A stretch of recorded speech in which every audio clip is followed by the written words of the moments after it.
ഗോയ്സ് വരൂ ഇന്ന് നമുക്ക് കൊടമ്പുളി വറുക്കിയിട്ട് വരാം. വീട്ടിനടുത്തൊരു സ്ഥലമുണ്ട്, അവിടെ ഒരു കൊടമ്പുളിന്റെ മരമുണ്ട്. അപ്പൊ നമ്മൾ അവിടെ പോയിട്ടാണ് കൊടമ്പുളി വറുക്കാൻ പോകുന്നത്. മഴ പെയ്ത് കുറച്ചായിട്ടാണ് ഞങ്ങൾ പോയത്, അതുകൊണ്ട് കല്ലും മുള്ളും ഉള്ള വഴികളൊക്കെ താണ്ടിയിട്ടാണ് ഞങ്ങൾ കൊടമ്പുളി വറുക്കാൻ വേണ്ടിയിട്ട് അങ്ങോട്ട് പോയത്. നിങ്ങൾ ഈ കാണുന്ന താഴത്ത് വീണെടുക്കുന്ന ഈ ഒരു ഫ്രൂട്ടാണ് കൊടമ്പുളി. മഴ പെയ്തുകൊണ്ട് കുറേ താഴത്ത് ഇങ്ങനെ വീണെടുക്കായിരുന്നു. മിക്ക ഫ്രൂട്ട്സിലും എന്തൊക്കെയോ ജീവികളൊക്കെ ഇങ്ങനെ കൊത്തിയിട്ടുണ്ട്. പിന്നെ മിക്ക ഫ്രൂട്ട്സും താഴത്ത് വീണ് ചീഞ്ഞിട്ടുണ്ട്. അങ്ങനെ ഞങ്ങൾ നല്ലത് നോക്കി കുറച്ചൊക്കെ പെറുക്കിയെടുത്തു.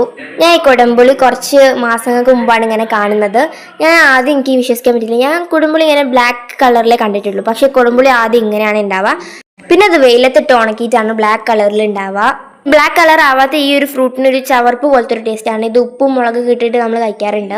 എനിക്ക് ഈ ടേസ്റ്റ് അത്ര വലിയ ഇഷ്ടമൊന്നുമല്ല, പക്ഷെ ഇപ്പൊ ഇത് കഴിക്കാൻ പറ്റില്ല, കാരണം ഇപ്പൊ നിപ്പ വൈറസ് ഒക്കെ ഉള്ളതല്ല. അപ്പൊ വെയിലത്തിട്ട് ഉണക്കിയിട്ട് കുടംപുളി ആയിട്ടേ നമുക്ക് യൂസ് ചെയ്യാൻ പറ്റത്തുള്ളൂ. അപ്പൊ നമ്മൾ ഇനി വീട്ടിലോട്ട് പോവാണ്. എനിക്ക് കുറച്ചധികം കുടംപുളിയൊക്കെ കിട്ടിയിട്ട് അവിടുന്ന് നമ്മൾ കാറ്റടിച്ചുകൊണ്ടാന്ന് തോന്നുന്നത് കുറച്ചധികം കുടംപുളിയൊക്കെ ഉണ്ട്. നമ്മൾ ആദ്യമായിട്ടാണ് കുടംപുളിന്റെ സീസണിൽ ഇങ്ങോട്ട് വരുന്നത് കേട്ടോ.